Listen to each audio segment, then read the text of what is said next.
मुस्लिम समाजाचे धर्मगुरू पैगंबर मोहम्मद मुस्तफा सल्लल्लाहु अलैहि आणि सल्लम यांची जयंती 26 ऑगस्ट रोजी येत असल्याने कळमनुरी शहर आणि परिसरात पैगंबर जयंती निमित्त जय्यत तयारी करण्यात आली। शहरातील मुख्य रस्ते, कॉलनी, बाजारपेठ अशा ठिकाणी धार्मिक झेंडे, कमानी आणि विद्युत रोषणाई करण्यात आले। त्यामुळे पूर्ण शहरात भक्तिमय वातावरण निर्माण झाले। मुस्लिम धर्मियांमध्ये पैगंबर जयंती ही अति उत्साहात दरवर्षी साजरी केली जाते। त्या अनुषंगाने शहरात धार्मिक घोषणेच्या गजरात मुख्य मार्गाने मिरवणूक काढण्यात येते। तसंच विविध ठिकाणी महाप्रसादाचं आयोजनही करण्यात येतं। जागोजागी पिण्याच्या पाण्याची व्यवस्था स्वयंस्फूर्तीने करण्यात येत असते। विशेष म्हणजे पैगंबर जयंती निमित्त गोरगरिबांच्या मुलामुलींचं लग्न लावण्यासाठी लग्न मेळावा आयोजित करण्यात येत असतो आणि यावर्षी हा लग्न मेळावा आयोजित करण्यात आलेला आहे। यामध्ये जवळपास 15 जोडप्यांचा विवाह लावण्यात येणार आहे। इथल्या रुशदा फंक्शन हॉल मध्ये हा विवाह मेळावा पार पडणार आहे। यामध्ये गोरगरिबांना लग्नासाठी आर्थिक बोजा होऊ नये म्हणून समाजातील अनेक जण आर्थिक हातभार लावून हा मेळावा पार पडत असतात। यासाठी सीरत कमिटीतर्फे आयोजन करण्यात येतं। पैगंबर जयंती अति उत्साहात आणि शांततेत पार पाडण्याचं आवाहन आयोजकातर्फे करण्यात आले। मंगळवार प्रदोष निमित्त दुष्काळ सदृश परिस्थिती दूर व्हावी, पाऊस भरभरून पडावा आणि शेतकरी सुख समृद्ध व्हावा या भावनेतून कावड यात्रा काढून भगवान महादेवाचा विधिवत जलाभिषेक करण्यात आलाय। एक लोटा जल सब समस्या का हल या भावनेने भाविकांकडून कावडीतून पवित्र जल आणून भोलेनाथाला अर्पण करण्यात आलं। यावेळी महिला भाविकांनी शेतकऱ्यांसाठी विशेष प्रार्थना करत पाऊस पडून शेतीला नवसंजीवनी मिळावी असं साकडं घातलं। हर हर महादेवच्या जयघोषाने परिसर भक्तिमय झाला। माझं नाव मीनाक्षी दुबे, मी राहणार एस पी कॉलनीमध्ये आहे। मी शिवाय नमस्ते घेऊन कावड यात्रा काढण्याचा उद्देश इतकाच आहे की सध्या पाऊस नसल्यामुळे सर्व शेतकरी अधिक पावसाची आतुरतेने वाट पाहत आहात। तर आम्ही आपल्याकडे निसर्गराजाने पाऊस आणि वर्षा व्हावा पावसाचा म्हणून आम्ही प्रदीप मिश्रांनी आज 25 तारखेदिवशी कावड यात्रेचं नियोजन केलेलं आहे शहरामध्ये। त्याबद्दल आम्ही सुद्धा उमरगा शहरामध्ये कावड यात्रेचं नियोजन केलेलं आहे। तर पाऊस पडावा, सर्व शेतकरी सुखी व्हावेत एवढीच महादेवाच्या चरणी मी सदिच्छा व्यक्त करते। शिवाय नमस्ते। आज 25 तारीख आहे, 25 मंगळवार आहे, प्रदोष आहे। आज मंगळप्रदोषच्या निमित्तानं आज एस पी कॉलनी मंदिरापर्यंत आज कावड यात्रा काढण्यात आलेली आहे। कावड यात्रेचा उद्देशच एक आहे की पावसाळा संपत आलेला असून सुद्धा पाऊस पडलेला नाही। शेतकरी राजा दुखावला गेला आहे। शेतकरी हा पोशिंदा आहे। जगाचा पोशिंदा जर जगला तर जग जगेल एवढाच आपल्या सगळ्यांना करीत आहे। माझ्यावर एक साकडं आहे की बाबा जो असा पाऊस पडला पाहिजे, आता जगाचा पोशिंदा जगला पाहिजे, तो जगला तर आता सगळे जगू। एक एवढंच साकडं त्याच्या चरणी आहे। खूप मोठा असा पाऊस यावा आणि सगळ्यांच्या मन सुखावली झाली एक एवढी सदिच्छा श्री शिवाय। दिवाळी, दसरा त्याच प्रकारे आमच्या इथे काळे एसटी कॉलनी व काळे प्लॅनिंग दुबे काकूंच्या मार्गदर्शनाने आज इथे कावड यात्रा काढण्यात आली व इथल्या प्रत्येक महिलाने आमच्या इथे सहभागी झाले व प्रत्येक धार्मिक क्षेत्रातलं आपला हिंदू धर्म कुठे जागृत झाला पाहिजे आणि धर्माकडे वळून त्यांनी प्रत्येक संकटावर मात कसा केला पाहिजे हे आम्हाला दुबे काकूने ह्या परिस्थितीने शिकवलं आहे। त्यांचे आभार मानते व इथेही महिला मंडळी जमल्या त्यांचे मनापासून आभार मानते। हर हर महादेव, हर हर महादेव, बम बम भोले, बम बम भोले, बम बम भोले, बम बम भोले। बुलढाणा जिल्ह्यातील डोणगाव शिवारात motor pump, solar pump, cable आणि इतर शेती उपयोगी साहित्य चोरीला गेल्याची घटना घडली। चोरीला गेलेल्या साहित्याची अंदाजे किंमत 38,700 रुपये आहे। या प्रकरणी डोणगाव पोलिसांनी अज्ञात आरोपींविरोधात BNS अंतर्गत गुन्हा दाखल करण्यात आलाय। सिंचनाचं साहित्य चोरीला गेल्यानं शेतकऱ्यांचं आर्थिक नुकसान होऊन पिकांना पाणी देण्याची व्यवस्था विस्कळीत झाली। परिसरात यापूर्वी देखील मोटर पंपाच्या केबल, स्प्रिंकलर आणि अन्य शेती साहित्य चोरीच्या घटना घडल्यात। त्यामुळे शेतकऱ्यांमध्ये भीतीचं वातावरण आहे। या वाढत्या चोरीच्या घटनांच्या पार्श्वभूमीवर डॉक्टर ज्ञानेश्वर टाले यांच्या नेतृत्वाखाली शेतकऱ्यांनी डोणगाव पोलीस ठाण्यात निवेदन दिलंय। चोरट्यांचा तातडीने शोध घेऊन कारवाई करावी, अन्यथा क्रांतिकारी शेतकरी संघटनेच्या वतीने कायदेशीर मार्गाने तीव्र आंदोलन करण्याचा इशारा डॉक्टर टाले यांनी दिलाय। डोणगाव पोलीस स्टेशनच्या हद्दीमध्ये शेतकऱ्यांच्या चोऱ्या वारंवार वाढत असून गेल्या 19 ऑगस्ट रोजी डोंगराव परिसरातील अंजनी असेल, जवळा असेल, डोंगरावच्या परिसरामध्ये शेतकऱ्यांच्या तांब्याच्या केबल आणि सोलरचे केबल, स्टार्टर आणि शेती साहित्य हे मोठ्या प्रमाणात चोरी झालेले असून त्या बाबतीत आम्ही 20 ऑगस्ट रोजी डोंगराव पोलीस स्टेशनला निवेदन दिलं. शेतकऱ्यांसहित आम्ही तिथे गेलो आणि ही चोरी सातत्यानं गेल्या वर्षी सुद्धा 2-3 वेळा चोऱ्या झाल्या आणि डोंगराव परिसरातच नाही तर शहरात सुद्धा चोऱ्याचं प्रमाण वाढलेलं आहे.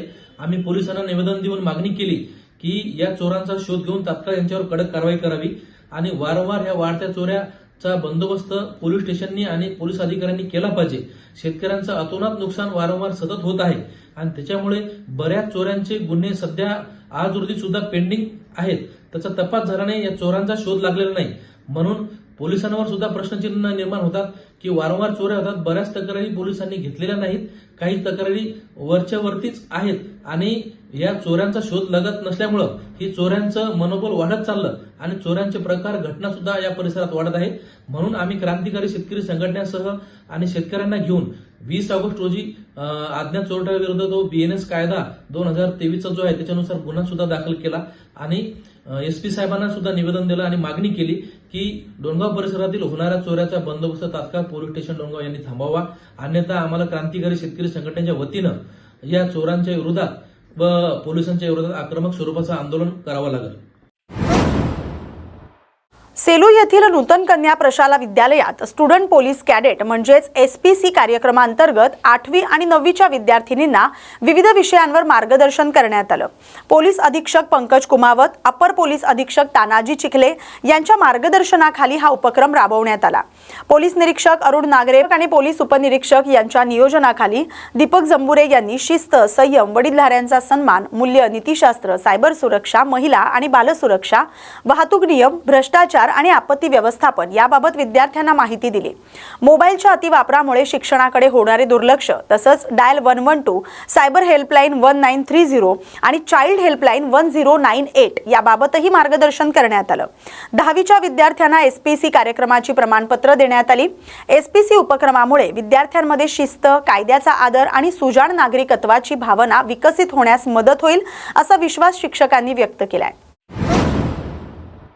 अकोला जिल्हा परिषद शाळेतील शिक्षकांच्या कमतरतेविरोधात माजी विद्यार्थी, पालक आणि ग्रामस्थांनी केलेल्या ठिय्या आणि डफलीबाजा आंदोलनाला अखेर यश आलंय. शिक्षकांची कमतरता असल्यानं विद्यार्थ्यांच्या शिक्षणाचा प्रश्न निर्माण झाला होता. या विरोधात अर्जुन खिरोडकर, प्रदीप पाटील यांच्यासह माजी विद्यार्थ्यांनी आंदोलन केलं. आंदोलनाची दखल घेत गट शिक्षण अधिकाऱ्यांनी खिरोडकर यांच्या नियुक्तीचं पत्र जिल्हा परिषद शाळेचे मुख्याध्यापक कमर अली यांना दिलं. मुख्याध्यापकांनी नियुक्तीपत्र आंदोलनकर्त्यांकडे सुपूर्द केल्यानंतर आनंदाचं वातावरण निर्माण झालं. त्यानंतर राष्ट्रपिता महात्मा गांधी यांच्या पुतळ्याचं पूजन करून आंदोलनाची सांगता करण्यात आली. हिवरखेड नगराध्यक्ष यांनी देखील आंदोलनस्थळी भेट देऊन आंदोलनकर्त्यांशी संवाद साधला. विद्यार्थ्यांच्या शिक्षणाच्या हक्कासाठी उभारलेला लढा यशस्वी झाल्यानं माजी विद्यार्थी आणि ग्रामस्थांनी समाधान व्यक्त केलं. आपल्या आंदोलनाने शाळेच्या वतीनं पाठिंबा भेटला. म्हणजे तिनं आपल्याला शिक्षक दिले. आपल्याला आज त्यांनी 2 शिक्षक इथं रुजू करून टाकले. धन्यवाद.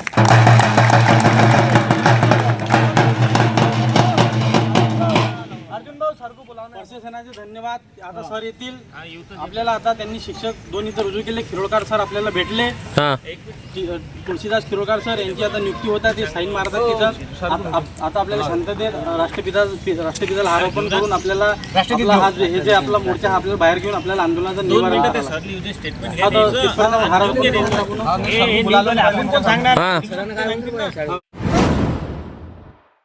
अमरावतीच्या जिल्हा स्त्री रुग्णालयातील SNCU विभागात लागलेल्या भीषण आगीत 3 निष्पाप बालकांचा मृत्यू झाला.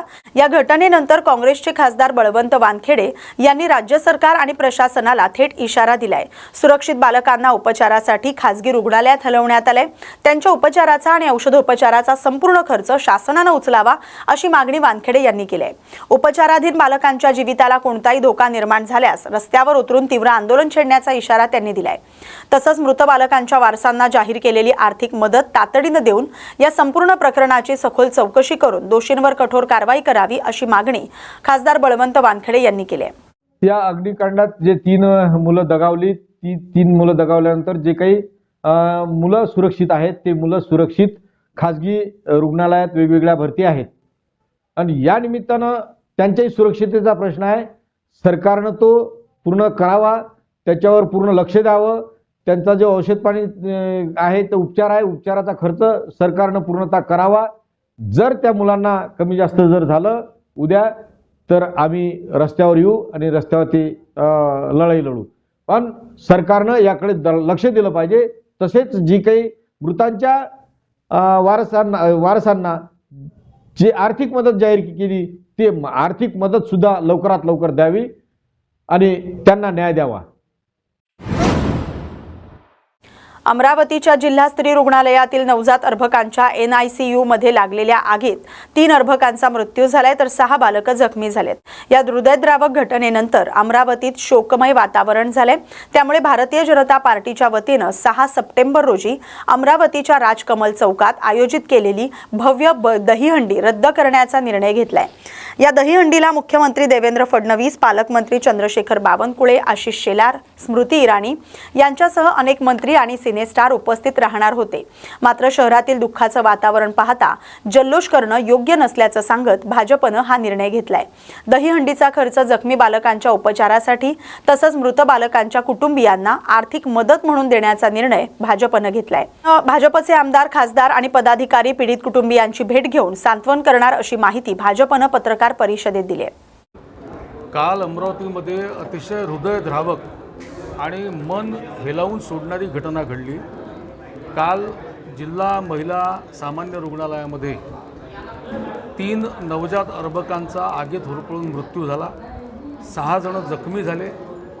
आणि ही जी घटना आहे, ही घटना केवळ अमरावतीतच नव्हे, तर जिथे जिथे ही घटना बघितल्या गेली त्यांना ज्यांना कळलं, संपूर्ण महाराष्ट्रामध्ये या घटनेवर शोक व्यक्त होतो आहे. आणि पूर्ण अमरावती या अत्यंत अप्रिय घटनेमुळे दुःखात असताना तरुणाईनी रस्त्यावर जल्लोष करणं, आनंदोत्सव साजरा करणं योग्य वाटत नाही, संवेदनशीलतेला धरून नाही. म्हणून भारतीय जनता पार्टीने पूर्वतयारीनिशी 6 सप्टेंबर रोजी कृष्ण जन्माष्टमीनिमित्त अमरावतीच्या राजकमल चौकात जे भव्य दहीहंडीचं आयोजन केलेलं होतं, ती दहीहंडी आम्ही मागे घेत आहोत. आम्ही 6 तारखेला दहीहंडी करणार नाही. आणि त्यासाठी माननीय मुख्यमंत्री येणार होते, राज्यातले सर्व मंत्री त्याला येणार होते, काही फिल्म स्टार त्या कार्यक्रमाला येणार होते. पण तो सगळा कार्यक्रम आम्ही रद्द करीत आहोत. आणि भारतीय जनता पार्टीने ठरवलं आहे की शासनाने तर मदत केलीच, आपण कोणाचा जीव तर परत आणू शकत नाही, पण जे जीव गेले त्यांना त्यांच्या कुटुंबियांना सांत्वन म्हणून शासनाने मदत केली. भारतीय जनता पार्टी अमरावतीच्या वतीने आम्ही त्या सगळ्या कुटुंबियांची भेट घेऊन त्यांची मदत करणार आहोत. जे रुग्ण आहेत, बाळ जे दवाखान्यामध्ये उपचार घेत आहेत, त्यांचा देखील खर्चासाठी आम्ही एक चांगली भरीव मदत त्यांना करणार आहोत. आणि ज्यांनी या उरलेल्या बाळांचे प्राण वाचवण्यासाठी ज्या कर्मचाऱ्यांनी जीवतोड मेहनत केली, स्वतःचा जीव धोक्यात टाकून ज्यांनी धावपळ केली आणि हे बाळ वाचवले, त्यांनाही मोठी मदत व्हावी, त्यांचा सन्मान व्हावा, समाजासमोर त्यांचं केलेलं चांगलं काम यावं, या हेतूने आम्ही त्यांनाही सन्मानित करणार आहोत. त्यांनाही आम्ही आर्थिक मदत करणार आहोत. दुसऱ्या दहीहंडीबद्दल मला माहीत नाही. मी भारतीय जनता पार्टीच्या दहीहंडीविषयी बोलेल. भारतीय जनता पार्टीने 6 सप्टेंबरला रविवारी दुपारी राजकमल चौकामध्ये अधिकृतरित्या भाजपाची दहीहंडी आयोजित केलेली होती. आम्ही ती रद्द केलेली आहे. दुसरे कोण काय करतात ती माहिती त्यांनी द्यावी, मला त्याच्याबद्दल कल्पना नाही. वर्ध्यातील तूर उत्पादक शेतकऱ्यांनी कृषी विज्ञान केंद्राचे वरिष्ठ शास्त्रज्ञ जीवन काथोरे यांनी तुरीचं उत्पादन वाढवण्यासाठी महत्त्वाचा सल्ला दिलाय. तूर पिकाला 45 ते 60 दिवस झाल्यानंतर प्रत्येक झाडाचा मुख्य शेंडा खुडल्यास खालच्या भागातून फांद्यांची वाढ होण्यास मदत होते. शेंडा खुडण्यामुळे तुरीच्या उत्पादनात 15 ते 20% वाढ होण्याची शक्यता असल्याचं त्यांनी सांगितलंय. 60 दिवसानंतर गरजेनुसार खत व्यवस्थापन करण्याचा सल्लाही शेतकऱ्यांना देण्यात आलाय. दरम्यान तूर पिकावर पाणी गुंडाळणाऱ्या अळीचा प्रादुर्भाव आढळत असला तरी सध्या त्याचा मोठ्या प्रमाणात परिणाम नसल्याचं कृषी शास्त्रज्ञांनी सांगितलंय. शेंडा खुडणं, फांद्यांची वाढ आणि योग्य खत व्यवस्थापन यामुळे तुरीचं उत्पादन वाढवता येईल असं काथोरे यांनी सांगितलंय. तुरी पेरल्यापासून 45 ते 60 दिवसाच्या दरम्यान तूर या पिकाचा जो मुख्य शेंडा जो आहे तो शेंडा शक्यतो खुडावा. तो शेंडा खुडल्यानंतर त्यातून काही द्रव येतो, तर त्या द्रवावरती काही काळपट बुरशी पण येते, तर तिथे फवारणी नाही केली तरी सुद्धा चालेल. पण एका झाडाचा एकच मुख्य शेंडा हा खुडला गेला पाहिजे. हा एक मुख्य शेंडा खुडला तर आपल्याला त्या तुरीला खालच्या भागातून फांद्यासुद्धा येतील आणि नेहमी शेंगा ज्या आहेत तुरीच्या या फांद्यांच्या शेंड्यावरतीच ह्या जास्त येतात. शेंडा खुळणीमुळे आपल्या तुरीच्या उत्पादनात 15 ते 20% उत्पन्नात वाढ होतेच. तूर या पिकावर सद्यस्थितीत आपल्याला फक्त पाने गुंडाळणारी अळी जी आहे तीच दिसलेली आहे, परंतु त्याची सुद्धा आर्थिक नुकसानीची पातळीपर्यंत ती नाही आहे. म्हणून तूर या पिकावरती सद्यस्थितीत कुठल्याच प्रकारची कीटकनाशकाची फवारणी नाही केली तरी सुद्धा चालेल. मात्र तूर या पिकाला 60 दिवसाचं झाल्यानंतर थोडं त्याला खत म्हणजे अन्नद्रव्य हे थोड्या प्रमाणात हे द्यावंच.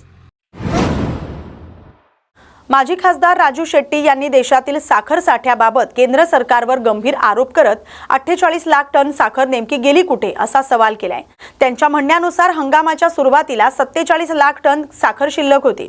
इथेनॉल उत्पादनासह 291 लाख टन साखर उत्पादन आणि 8 लाख टन निर्यातीनंतर सुमारे 330 लाख टन साखर शिल्लक राहणं अपेक्षित होतं. मात्र सरकारच्या आकडेवारीनुसार केवळ 35 लाख टन साठा शिल्लक आहे असं सांगितलं जाते.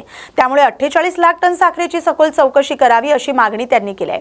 कारखानदारांनी कमी दरात साखर विकून व्यापाऱ्यांकडे साठवले, तीच साखर वाढलेल्या दरानं विकली जाते असा आरोप शेट्टी यांनी केलाय. निर्यात बंदीच्या काळात बेकायदेशीर मार्गाने साखर परदेशात गेल्याचाही दावा त्यांनी केलाय.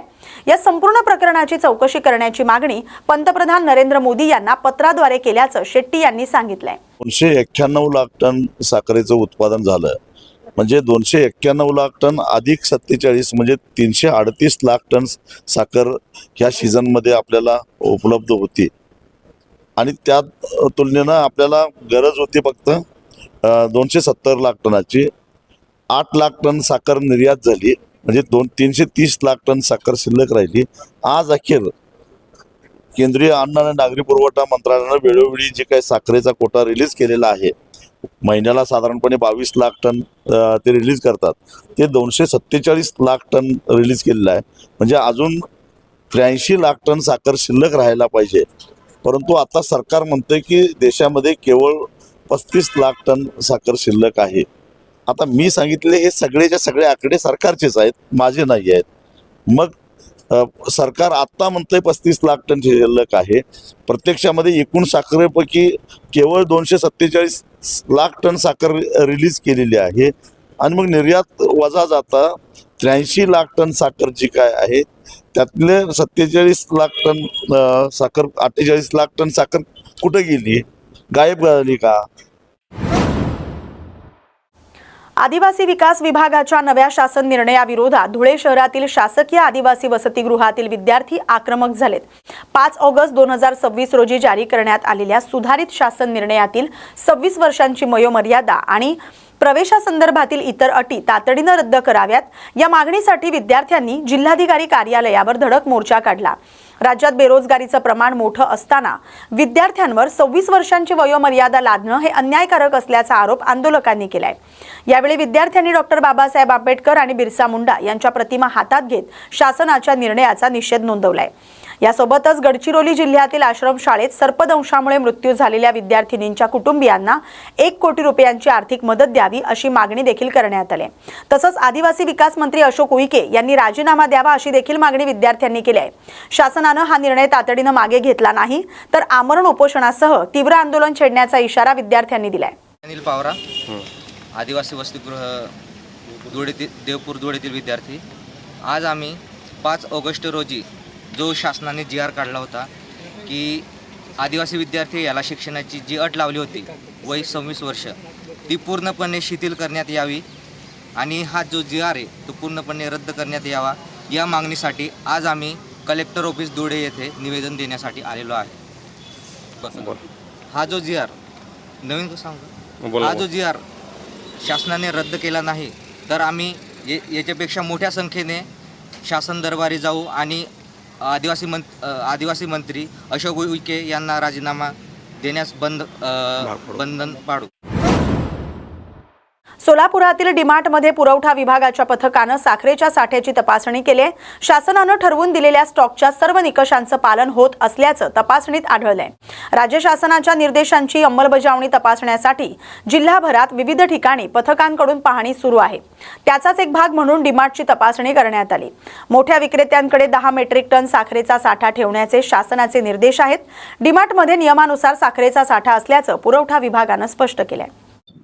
माझं नाव पूनम श्रीकृष्ण थोरात, परिमंडळ अधिकारी आहे, पुरवठा विभागातील ब झोनला मी कार्यरत आहे.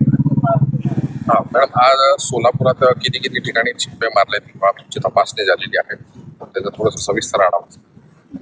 माननीय अन्नधान्य वितरण अधिकारी सोलापूर यांनी एक संयुक्त पथक नियुक्त केलेले आहे. संयुक्त पथकामार्फत सोलापूर जिल्ह्यामध्ये जे काही डिमार्ट असतील त्या ठिकाणी आम्हाला साखरेच्या साठ्यासंबंधी तपासणी करण्याचा आदेश दिलेला आहे. त्या संदर्भात आम्ही सोलापूर शहरातील 3 ठिकाणी डिमार्ट येथे तपासणी केली.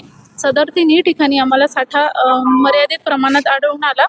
अशा पद्धतीने 3 ठिकाणी तपासणी करण्यात आली. म्हणजे समजा साठा जास्त आढळून आला तर पुढची कारवाई काय करणार?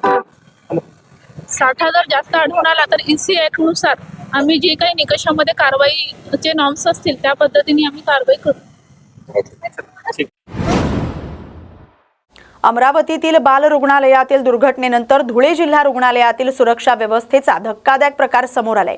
धुळे इथल्या शासकीय हिरे वैद्यकीय महाविद्यालय आणि संलग्न जिल्हा रुग्णालयाचे तब्बल 4 वर्षांपासून फायर ऑडिटच झालं नसल्याची माहिती समोर आली. 2022 नंतर रुग्णालयाचं फायर ऑडिट करण्यात आलं नसल्यानं रुग्णालयातील अग्निसुरक्षेच्या व्यवस्थेवर प्रश्नचिन्ह निर्माण झालंय. विशेष म्हणजे फायर ऑडिट करून घेण्यासाठी संबंधित विभागाशी वारंवार संपर्क साधूनही अपेक्षित प्रतिसाद मिळत नसल्याची खंत आरोग्य विभागाच्या अधिकाऱ्यांकडून व्यक्त करण्यात आली. अमरावतीतील बाल रुग्णालयातील दुर्घटनेनंतर तिथल्या फायर ऑडिटचा मुद्दा आता ऐरणीवर आला होता. त्यानंतर आता धुळ्यातील शासकीय रुग्णालयाचेही 4 वर्षांपासून ऑडिट झालं नसल्याचं समोर आले. त्यामुळे प्रशासनाच्या कारभारावर सवाल उपस्थित होत आहेत. रुग्णांच्या सुरक्षेच्या दृष्टीनं तातडीनं फायर ऑडिट करून आवश्यक उपाययोजना करण्याची गरज निर्माण झाली. सर, फायर ऑडिट आणि इलेक्ट्रिकल ऑडिट आहे ना, ह्या 2 गोष्टी 2022 साली डिसेंबरमध्ये आमच्याकडे झाल्या होत्या. रेक्टिफिकेशन करून 2023ला आपलं त्याचं जे काही डेफिशियन्सी पॉईंट आउट करण्यात आलं त्या डेफिशियन्सी करेक्शन करण्यात आलेलं होतं. त्याच्यानंतर दरवर्षी एकदा तरी फायर ऑडिट आणि इलेक्ट्रिकल ऑडिट झालं पाहिजे, जेणेकरून नवजात जी बाळं ऍडमिट होतात त्यांच्या सेफ्टीच्या दृष्टीने ते अतिशय आवश्यक आहे. तर आम्ही दरवर्षी त्याच्यासाठी पत्र देत असतो की आम्हाला फायर ऑडिट आणि इलेक्ट्रिकल सेफ्टी ऑडिट करून मिळावं, जेणेकरून बेबींना आणि काही प्रॉब्लेम येणार नाही तिथे इलेक्ट्रिसिटीशी रिलेटेड NICU मध्ये. या बातमीसोबतच बातमी महाराष्ट्राची मध्ये वेळ झाली आता इथेच थांबण्याची. अशाच महत्त्वाच्या बातम्यांसाठी पाहत राहा न्यूज मराठी 24/7. नवा भारत नवा विचार.